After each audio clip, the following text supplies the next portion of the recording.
I currently use a Vmount battery to power my setup, and it's heavy, bulky, and requires a battery plate to attach to my camera. I'm looking for something to simplify my rig to make it easier and lighter to use. Hopefully this new NP-F970 battery from Smallrig will fit the bill.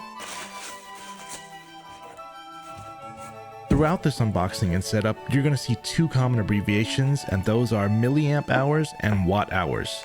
The difference between those are that milliamp hours tells you how long your battery will last, and watt hours tells you how much power it can supply or deliver.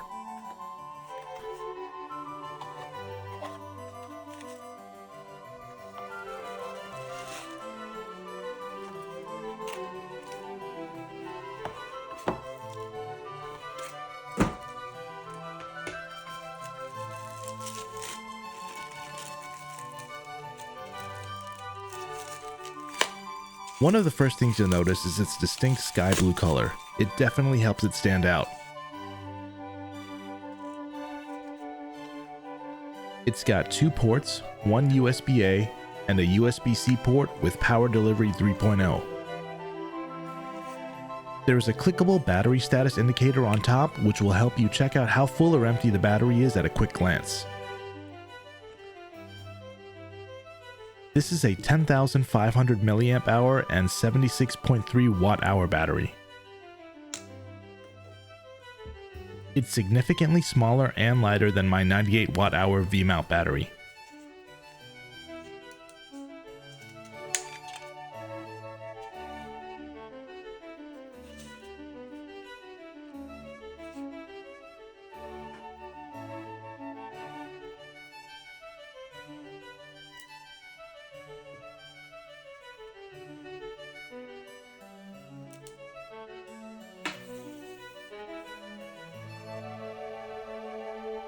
My current rig is a Sony FX30 with an Atomos Ninja monitor.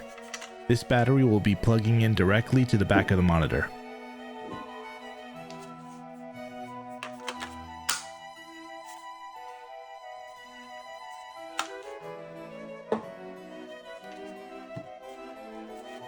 The Amazon listing says it will keep a Ninja monitor charged for 3.5 hours. Since this will also be keeping my camera battery charged, I expect this to last somewhere around 2 hours, which is more than enough for my needs.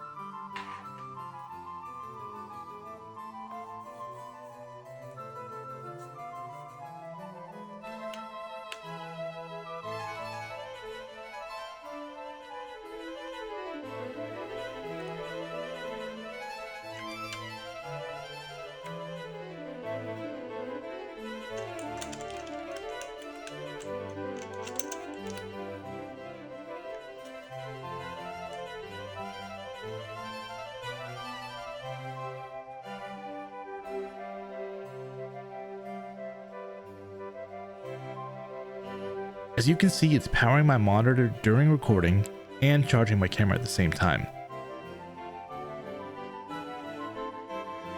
Now let's clean things up with a little bit of cable management, and I think we're good to go.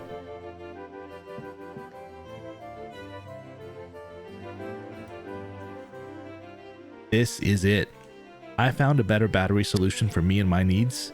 For longer shoots, I may still use a Vmount battery to power my camera and this NP-F battery to power my monitor. This is my rig with the Vmount battery installed. As you can see, it's significantly thicker from back to front because of the Vmount battery. It's got more cables. I've got on this side a D-tap to Atomos barrel plug, and that barrel plug goes into a NP-F dummy battery. And then on the side I've got USB-A to USB-C in my camera. This particular Vmount does not have USB-A or C power delivery, so it just trickle charges my camera. It just slows down the process. It doesn't meet or exceed the power being used by the camera, so I have had my camera die on me a couple times. And also from the bottom, you can see the battery plate. It extends the bottom pretty significantly. It's also a lot harder to hold. I know I can put it on a tripod, but for run and gun, this is not comfortable. There's a lot of sharp corners here. And also the monitor does record for me, but any settings that need to be changed in the camera itself has to be viewed on the camera monitor. And the camera monitor, because the V-mount's here mounted on the back, the monitor, my screen on my camera is on the side. So I gotta hold it like this to adjust the settings. One pro I will give this is it does look more professional, but looking professional is not what's important to me. I want something that's easy to use, quick, and ready to go. This is quite an ordeal to set this up. All the cables, a little bit messy. It does the job, but it doesn't make me want to go shoot. It almost makes me, gives me an excuse not to film, and that's what I want to avoid.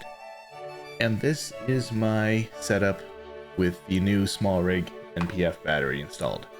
As you can see, the one cable goes from the top to the side of my camera for the charging. That's already powering the monitor directly.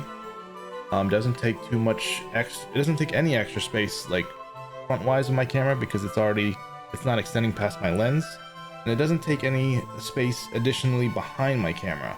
And the bottom is also a lot cleaner, as there's no battery plate. It's a lot more nimble, a lot smoother, a lot easier to carry. And for me as a content creator here on YouTube, this is the way for me. It's a lot more of a simpler setup. Thanks again for watching.